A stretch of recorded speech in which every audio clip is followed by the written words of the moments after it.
Okay, so for my term project, I decided to create a game called Bathroom Floors. I'll see why I call it this in a sec. So let's check out the different game modes. There's puzzle mode, race mode, and meat mode. Puzzle mode, you have different options to choose from. You choose from the number of players they have to keep track of, the density of walls, and this basically controls the number of steps it should take to get to the end.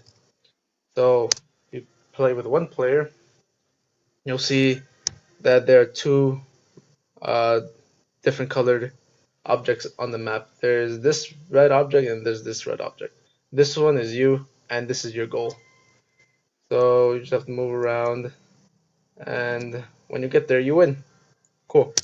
What happens if you can't get there and you accidentally go out of bounds, out of these bounds? Basically, you restart, right? Okay. Uh, when you pick challenge 2, you have to keep track of 2 players. They have the red one and the blue one.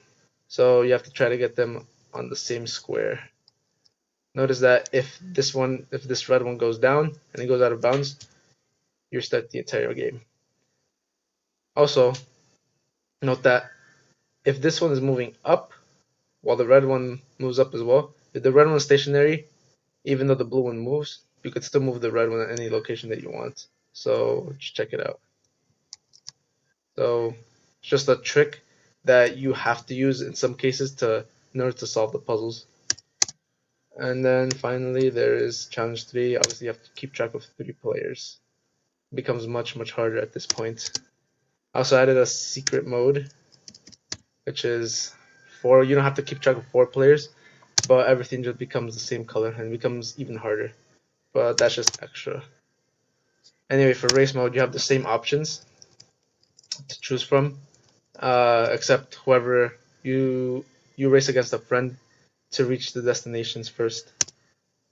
And lastly, there's meat mode, where challenge is the number of players they have to keep track of, the density of walls, and then versus mode gonna be is when you play against a friend to see which one of you gets their blocks on top of each other first. When versus mode is off, both of you have to try to have all of your players onto one square, which is why, as you notice, there aren't any corresponding colors you have to reach. You just have to get your players on top of each other in any way possible. And that's my TP.